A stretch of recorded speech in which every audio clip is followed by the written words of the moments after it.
Radio M, l'entretien.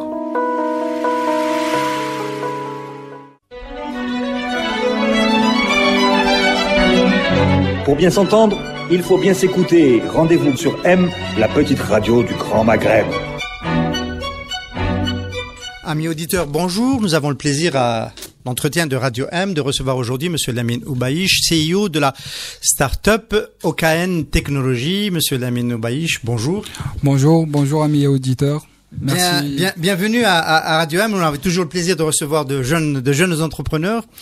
Avec l'initiative que vous prenez, c'est pour cela que nous vous recevons aujourd'hui à Radio M, le lancement d'une solution, d'une application mobile, Winnie, que vous allez assurer le 16 mai prochain. Donc, première question, Winnie, c'est quoi? Winnie, c'est une application mobile, c'est un réseau social qui permet de partager ses histoires de trajet avec ses contacts et ou amis.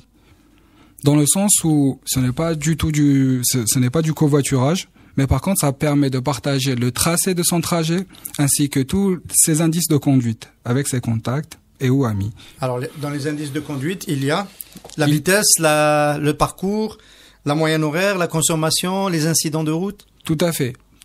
Il y a la consommation directement en dinars, la distance parcourue, la durée du trajet, la vitesse moyenne.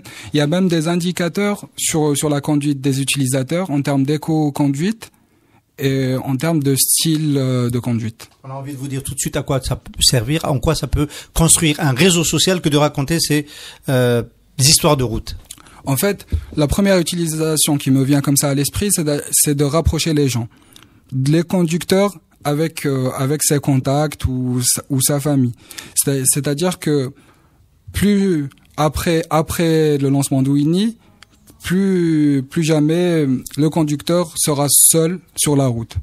En fait, on axe beaucoup notre communication et de même que le développement de cette appli dans une optique de prévention routière. C'est-à-dire que tout conducteur pourra partager en temps réel ou en différé d'ailleurs son trajet. Alors ça, on a bien compris la principale fonctionnalité. Partager, ça peut servir au conducteur lui-même. Oui, tout à fait. Pour avoir des repères, Tout à fait. En fait, le conducteur en utilisation de l'appli a deux vues. Il a un tableau de bord pour avoir en live tous les indices dont je vous ai parlé, c'est-à-dire sa consommation, sa véritable vitesse, ainsi que d'autres indicateurs. Et à une deuxième vision, il a une map où il peut s'orienter selon sa trajectoire et sa destination. Alors, on devine tout de suite que cela suppose à la fois une connexion Internet et peut-être aussi une connexion GPS. Tout à fait. Les deux sont nécessaires. Tout à fait. Ils sont nécessaires et à la fois. En même temps. Tout à fait. Voilà. Donc, le terminal ou les terminaux qu'on peut utiliser pour utiliser Winnie, ce sont des smartphones qu'on a embarqués. Tout à fait. Ce sont des smartphones qui, pour le moment, doivent être sous Android. Vous allez développer que sur Android. Que sur Android. Du moins pour les premiers mois. D'ici quelques mois. Parce que vous trouvez que les utilisateurs de iOS en Algérie, les utilisateurs de Apple ne font pas la taille d'un bon marché? Tout à fait, parce que actuellement, en termes de part de marché, tous les téléphones sous Android représentent 80% du marché de la téléphonie algérien. 20% sont utilisateurs d'iOS. D'accord. D'où vous est venue cette idée de produire cette solution-là? Est-ce que il y a des informations que vous auriez voulu avoir un jour sur la route et que vous n'avez pas pu trouver à temps? En fait, il y a tout un chemin. Enfin, je dis ça, je pense à quelque chose de précis. Je me dis que si Winnie existait en novembre 2001, peut-être qu'il y a certains automobilistes qui ne seraient pas rentrés dans le toboggan qui descendait à Bablouad le jour d'Al-Hamla. Tout à fait. En fait, il y a Winnie, c'est un long chemin. C'est un long chemin déjà de travail, de développement, mais c'est aussi un long chemin d'idées. C'est-à-dire que au tout début, on voulait participer à l'effort de la prévention routière. Au début, on était axé plus sur tout ce qui est dépannage. On a voulu proposer une solution de dépannage. Ensuite, après enquête, en fait une simple étude de marché, les assureurs on a vu que les assureurs d'une part, et en plus les dépanneurs n'étaient pas fervents utilisateurs de smartphones. ce qui rendait la tâche obsolète. C'est-à-dire que l'application serait obsolète tant que tous les dépanneurs n'utilisent pas de smartphone. Du coup, on s'est orienté vers l'utilisateur et tout ce qui est prévention de danger. Et dans ce cadre-là, on a pensé au partage de son trajet routier, c'est-à-dire casser l'isolation du conducteur sur la route, surtout quand c'est un trajet routier nocturne ou quand la météo n'est pas clémente. Et on a offert aussi la possibilité aux utilisateurs, qu'ils soient en route ou pas, de signaler un danger routier, peu importe sa nature, que ce soit un simple encombrement ou alors un accident ou des travaux mal signalés. Tout à fait. Ce qui est souvent le plus grand danger. Oui, tout à fait, tout à fait. En plus, là, vous me dites ça, vous me parlez de cette tragédie des inondations de 2001. Effectivement, peut-être que s'il y avait une solution comme Winnie, ça aurait pu permettre peut-être de sauver du moins quelques vies. Oui. Et peut-être que ça permettra, dans un futur assez proche, d'éviter certains accidents. Alors, il y a quand même un bémol. Je vous le dis comme ça, comme je le vois. Pour partager ces informations, il faut manipuler son terminal. Oui. Donc il faut s'arrêter. En fait, justement, c'est que le temps qu'on a mis à sortir cette appli, c'était pour répondre à ce genre de problème. C'est-à-dire qu'on a refait plusieurs fois l'ergonomie de l'application pour minimiser le nombre de clics. C'est-à-dire que là, pour le moment, pour signaler un danger, il suffit d'appuyer une seule fois sur la map. Il y a une icône prévue pour ça, pour signaler un danger. Et pour basculer d'une vue à une autre, c'est-à-dire du tableau de bord à la map, il suffit d'un seul buzz. On est parti sur ça en se disant que maintenant toutes les voitures modernes disposent d'un écran. Et que le fait que le conducteur allume sa radio ou interagit avec son écran n'influe pas sur sa conduite. Donc on a pensé à ça, à minimiser l'interaction avec l'appli pendant le trajet routier. Cela dit, pour donner plus de détails sur son voyage, il faut quand même tapoter un petit peu son clavier. En fait, c'est au début. On peut lancer l'appli avant de démarrer le trajet routier. Il faut la lancer avant de démarrer. Il faut, tout à fait. Et on peut la laisser en arrière-plan. C'est-à-dire que si on est intéressé juste par le fait de partager et non pas de recevoir des données, on peut la laisser en arrière-plan. L'application fonctionne toujours. D'accord. Alors, on a bien compris l'usage citoyen, l'usage familial, pour donner de ces nouvelles quand la famille veut en avoir, cours de route. Est-ce qu'il y a aussi peut-être un usage corporate pour les flottes, pour dans le cadre d'une entreprise, savoir où se trouvent les collaborateurs? Permettez-moi de revenir encore sur un deuxième aspect avant d'arriver à l'aspect corporate. Le deuxième aspect, c'est tout ce qui est réseau social, réseau communautaire. C'est-à-dire que l'appli, contrairement à ce qui se fait déjà, est un réseau social. Les gens peuvent s'ajouter, ajouter des profils d'autres personnes qu'ils connaissent ou pas. Ils peuvent créer des groupes. Cela est très important dans le sens où ça rend la possibilité de faire des trajets en commun possibles. Par exemple, nous, dans notre société, souvent on est confronté à ça dans tout ce qui est mariage, tout ce qui est cortège. Les gens pourront créer leur groupe, un groupe momentané ou un groupe qui restera sur la durée, et voyager en commun. Sans être obligé d'avoir un contact visuel. Tout à fait, juste en suivant un guide, un guide. Et donc pour votre question, tout ce qui est corporate, là on rentre un peu dans le business model de l'application. Mais en même temps, on a voulu que ce soit orienté utilisateur aussi. C'est-à-dire qu'on n'a pas voulu... on a un principe déjà, initialement, à la création, c'est qu'il n'y aura jamais de pop-up sur l'application, aucune publicité pop-up, et l'application sera toujours gratuite pour les utilisateurs. Donc, on a voulu rallier les deux, notre business model et l'intérêt pour l'utilisateur, c'est qu'on permet que l'utilisateur soit alerté de bonnes affaires. Peu importe, en fait, selon sa région, son âge il aura la possibilité de consulter notre onglet Bonnes Affaires où il y aura des annonces, par exemple un annonceur qui fera des soldes ou une promotion quelconque. Parce que le mapping le permettra quand on est sur un itinéraire et qu'on passe près d'un endroit où il y a un partenaire de Winnie, oui. On pourra savoir ce qu'il fait. Tout à fait. En fait, il y a 3 possibilités. Alors, on est quand même dans un modèle. Est-ce que c'est une intrusion ou est-ce que c'est une requête de l'utilisateur? En fait, pour vous nous parlez, enfin vous me parlez d'une seule possibilité parmi les 3 offertes aux annonceurs. La possibilité qu'on appelle Ad Maps. C'est-à-dire que, en fait, dès qu'il s'approche d'une zone où nous avons un partenaire, une icône va automatiquement s'allumer sur la carte et l'utilisateur pourra ou non appuyer dessus et être orienté vers l'annonceur. Ça restera toujours le choix de l'utilisateur. Il ne sera pas automatiquement orienté vers l'annonceur. Exemple, il y a un radar à tel endroit, non, ça vous le faites pas. Ça on le fait pas.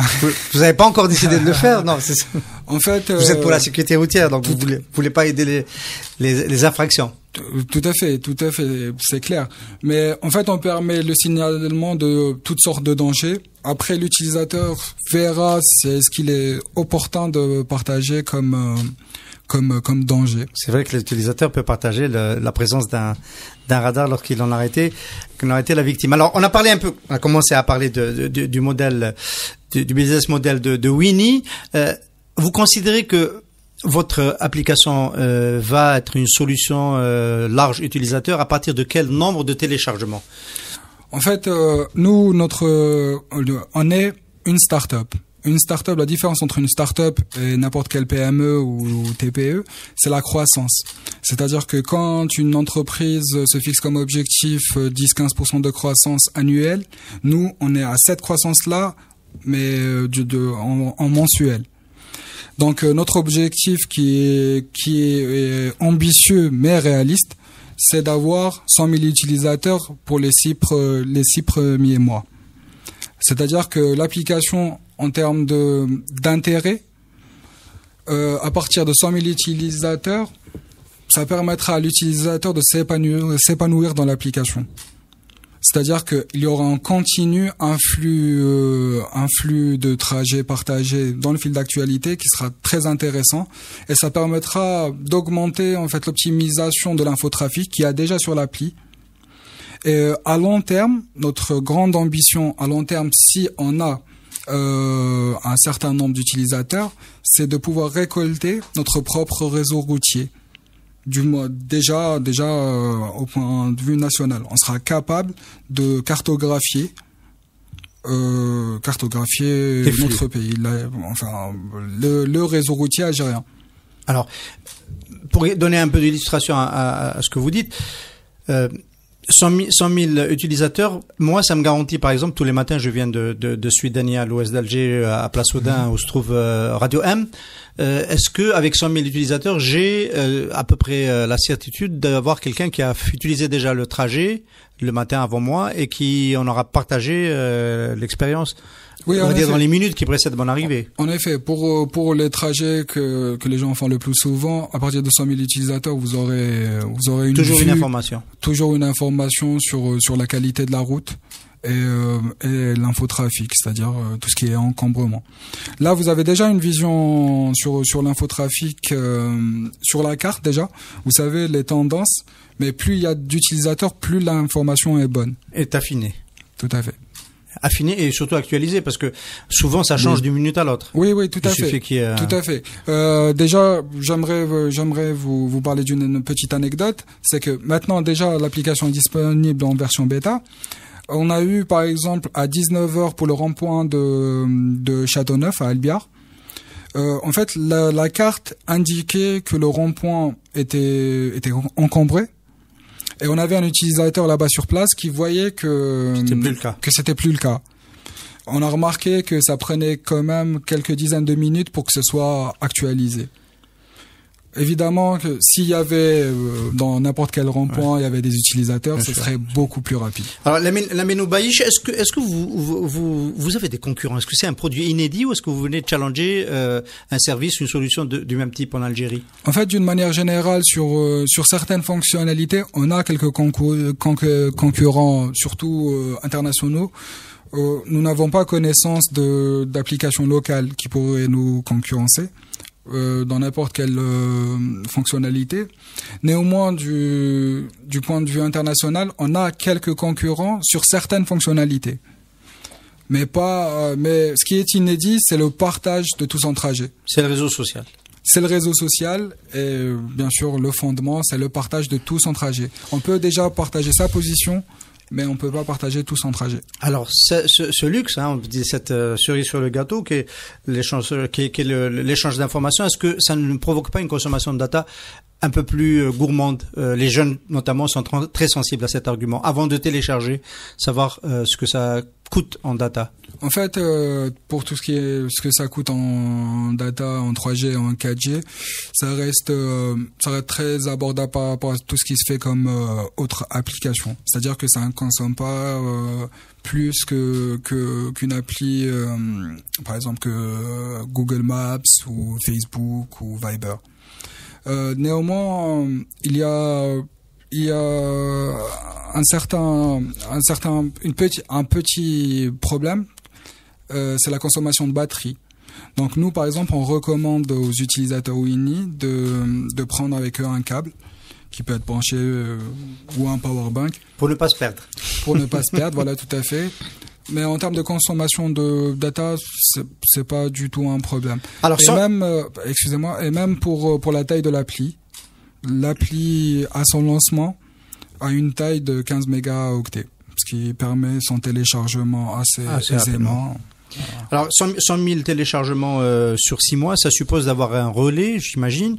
Comment vous comptez implémenter autant de Winnie dans autant de terminaux? En fait, on a une stratégie axée sur les partenariats pour promouvoir l'appli. C'est-à-dire que, comme vous le savez, ça demande un budget de promotion assez conséquent pour démocratiser l'utilisation d'appli. Et donc, pour le moment, on compte sur des partenariats. Nous avons déjà, pour le moment, 2 partenariats qui nous ont aidés déjà à la création de la start-up et au développement d'applications. Oui, bien sûr, on peut les citer.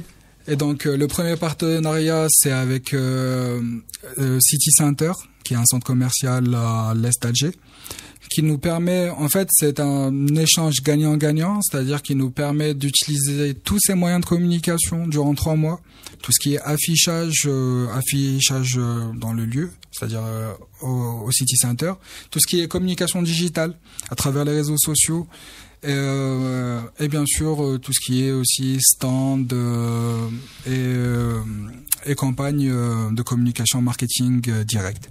Et votre deuxième partenaire?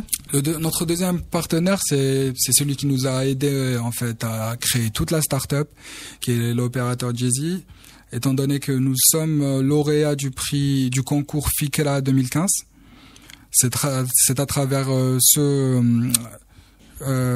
partenariat de Fikela qui nous a permis de créer toute la start-up, de la développer et de sortir l'application. Et alors, si je comprends bien, si vous avez Jay-Z comme partenaire, ça veut dire que vous allez être sur le store des applis de Jay-Z. En fait, c'est ce que nous sommes en train d'essayer de concrétiser. Comme vous le savez, ça dépend d'un tas de critères, c'est-à-dire que il faut que notre partenaire teste bien l'appli et donne son feu vert. Néanmoins, nous avons déjà cette opportunité-là, même plus que ça, en plus du fait que ce soit disponible sur le store, c'est que ce soit sur les téléphones que vend Jay-Z à travers ses points de vente. C'est-à-dire que l'application sera préinstallée dans les téléphones, sans que ça prenne beaucoup d'espace, parce qu'il va y avoir un raccourci de l'application. Après, l'utilisateur pourra installer à son achat du téléphone de l'application Winnie. Alors, une idée un peu sur les coûts de développement d'une application comme celle que vous allez lancer le 16 mai prochain. D'ailleurs, ça se passera où le lancement, Lamine Baïch? Le lancement, en fait, nous sommes hébergés à l'incubateur de Sidi Abdellah. qui dépend de l'Agence nationale des parcs technologiques. Et ça va se passer à l'incubateur de Sidi Abdallah, dans la salle de conférence, et le 16 mai. Et voilà. Alors, j'en étais venu au coût. Ce sont surtout des coûts de développement qui sont les plus prenants dans un projet de ce type. En fait, les coûts de développement ne sont pas très prenants par rapport aux coûts de promotion. Et promotion dans le sens communication. C'est-à-dire que le développement, certes, nécessite un petit avoir de lancement pour tout ce qui est serveur qui héberge l'appli. Nous avons eu la chance, encore une fois, de gagner un pack BizSpark de Microsoft qui nous permet d'être hébergé pendant 3 ans gratuitement. Et donc, par contre, les coûts pour n'importe quelle autre startup doit envisager les coûts d'hébergement qui dépendent du nombre d'utilisateurs. Ça permet, en fait, c'est la difficulté parce que ça varie selon le nombre d'utilisateurs. C'est pour ça qu'une startup doit... On va vous souhaiter que ce coût explose chez vous. J'espère bien. Alors, vous dites un mot sur les coûts de parking, entre guillemets. Enfin, je sais que les coûts d'hébergement sont importants. On est nous-mêmes avec des solutions éditoriales qui sont coûteuses en hébergement, mais il y a quand même la production du contenu. Dans votre cas, ce sont des coûts de développeurs. Ça coûte cher un développeur pour OKN Technologies. Oui. Nous avons la chance d'avoir un des fondateurs qui est développeur d'applications mobiles, qui est l'initiateur de tout ce projet-là. Et donc, ça nous a permis de gagner un coût. Mais par contre, pour tout ce qui est développement, applications mobiles... Exemple, graphisme. Vous l'avez cherché à l'extérieur? Graphisme, nous l'avons cherché à l'extérieur. Nous avons recruté un employé. Ça reste cher par rapport à d'autres compétences. Tout ce qui est dans les TIC, c'est une compétence très prisée. Et l'offre, contrairement à ce qu'on dit, l'offre n'est pas très grande. C'est-à-dire que, les universités forment des ingénieurs en informatique ou des graphistes. Néanmoins, le décalage entre le besoin qu'a une start-up et la formation est très grand. C'est-à-dire qu'on est obligé de chercher quelqu'un qui est qualifié, qui a au moins une expérience dans ce domaine-là. Et du coup, ça rend les coûts assez important. On va quitter la colonne des dépenses. Comment vous comptez monétiser votre application une fois qu'elle sera développée? Tout à fait. En fait, là, pour toute startup, il s'agit de choix. C'est-à-dire que soit on compte sur des annonceurs, soit on compte sur des utilisateurs. Nous avons fait ce choix. C'est-à-dire qu'on compte sur les annonceurs et jamais sur l'utilisateur. Donc, nous avons choisi un business model qui offre 3 possibilités d'annonces. Le premier, c'est des alertes bonnes affaires comme je vous en ai déjà parlé. C'est-à-dire que ça permettra à tout annonceur. Permettez-moi de m'attarder un peu sur cette formule-là. C'est-à-dire que là, on est aussi dans le communautaire. Parce que, en fait, ce qu'on permet, c'est de démocratiser. Nous avons rencontré ce problème de communication, comme je vous l'ai dit, de promotion. C'est-à-dire que les TPE, les PME n'ont pas forcément un grand budget pour communiquer. C'est-à-dire que cette offre est censée démocratiser la publicité. C'est-à-dire qu'on offre à n'importe quel TPE ou PME de pouvoir communiquer, de toucher une cible. Alors, s'il y a une rôtisserie à côté du rond-point de Châteauneuf duquel vous avez parlé tout à l'heure, elle peut toujours se signaler sur votre map? Tout à fait. En choisissant déjà le nombre d'utilisateurs selon son budget ou sa capacité de service, elle choisit la région de l'utilisateur, ainsi que d'autres paramètres peut-être sur l'utilisateur. Mais vous ciblez aussi des annonceurs un peu plus grands, parce qu'il y a 3 catégories. En fait, vous avez le choix en tant qu'annonceur de communiquer avec 10 utilisateurs ou toute la base de données d'utilisateurs. En fait, en gros, tout le monde sera sur le même piédestal, c'est-à-dire que ce soit TPE ou très grande entreprise. Du moins pour cette offre-là, alerte bonnes affaires. La deuxième offre, c'est de communiquer dans le fil d'actualité de l'application à travers une publication sponsorisée que le marché connaît déjà, étant donné que beaucoup d'entreprises algériennes sollicitent Facebook pour ça. Nous, notre avantage, c'est qu'il n'y aura pas de paiement extérieur, étant donné qu'on est présent dans ce marché.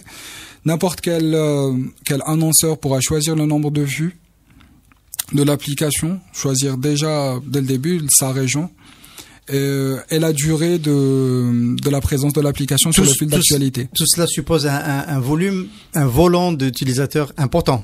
Tout à fait, tout à fait. Toute la première période de votre développement, ça va être quand même beaucoup de promotion pour avoir beaucoup d'utilisateurs. En fait, c'est axé en 2 étapes. La première étape, c'est de communiquer, c'est tout un marketing à faire côté utilisateur, c'est-à-dire qu'on va chercher à attirer un maximum d'utilisateurs.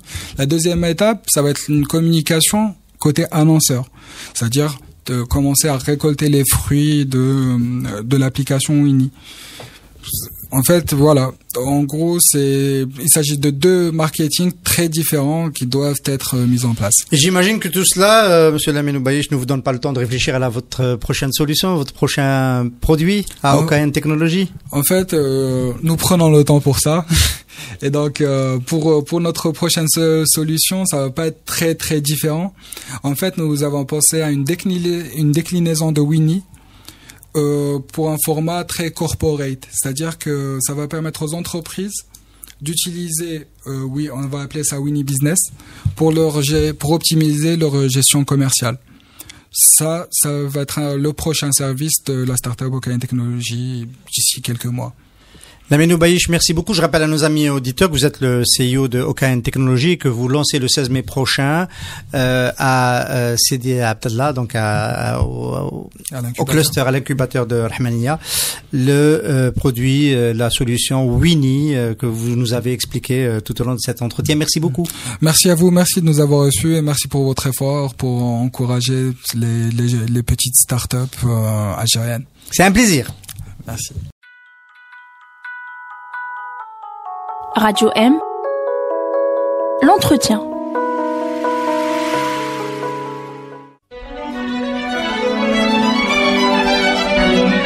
Pour bien s'entendre, il faut bien s'écouter. Rendez-vous sur M, la petite radio du Grand Maghreb.